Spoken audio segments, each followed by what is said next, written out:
If I'm a CEO, I'm a CEO, CFO, and I'm on the executive committee and I'm with you when we're making strategic decisions about the growth of this business, what's important or not, I better know numbers like NRR, like net recurring revenue, and how what we're doing impacts the KPIs they track.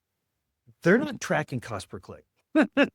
They're not tracking marketing attribution, right? It's not that they don't care about that. That's, I think, not your point. The point is that we spend a lot of time learning about our external customers, where we have very important internal customers, our compatriots on the executive committee, the other departments, so that when we're working with sales, and whether it's a brand new sales rep, it's the head of sales, it's the CRO, right? They have ways that they look at the business, things that are important to them, right? And we need to be able to speak their language and translate. So here's my question is a lot of CMOs come on to this podcast and I talk to them and they have an inferiority complex. They feel like they don't have a seat at the table. They feel like they have imposter syndrome. They feel like they're as good as their last set of leads that they sent into the company. And what you're talking about is a very different CMO relationship with the growth of that business and integrally involved with the other departments, the C-suite, the board, and how we're planning for growth. And I think that's something just to be underscored. Like, do you feel like you have a seat at the table? And I know what your answer is going to be, the basic answer, but how tell us as other CMOs and CROs too, right? Anybody, how do we get a seat at that table and how do we keep it? Yeah, so that's the root cause, right? If you're not talking the language of the business and they don't see how this connects to what we're trying to achieve as an organization, it's going to be super hard. So that's why I recommend that you, of course, you need to continue to drive the things that are meaningful to your function, but you need to bring the impact.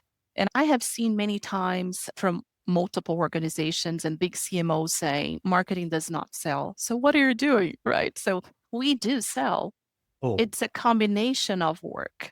We do it together. So we're not going to be reporting to revenue because we do not close the sales. So, but we wanted to measure together. It's not me or you. It's something that it's in collaboration.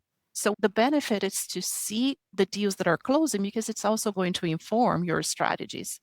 And, what made that deal close? What were the interactions of these customers with the things that we're providing? What was the feedback that can also serve other customers, or even to your point on the Pareto message that you're given on the 80% that we have in terms of accounts, how we can cross sell and upsell and to really be meaningful to these customers? What is the next purchase? Oh, the propensity to buy, right? So you can accelerate that customer to make their life better. So I think it's a combination of things. So if you're not talking that language, you can also jeopardize even the function because we don't know if it's having the results that are expected. So it's really hard to debate for more investments. So you can drive your products forward and you can continue investing, reinvesting in the business. That's why we need to think as a business person. So it's not a given. You need to earn that seat, right? And by the time that you bring all those elements, and there's nothing wrong in educating the stakeholders, you can have those talks, right? So this is how it works. But when we come to a business conversation, we need to be ingrained into know your business inside and out, the numbers, the gaps, where you can also see, oh, I can support here.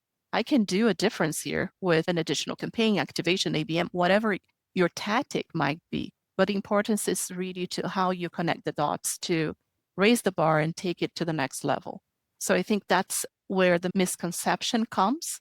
And I know people try to protect, but I think it's something that we need to start thinking about collaboration effort as an organization and not in silos.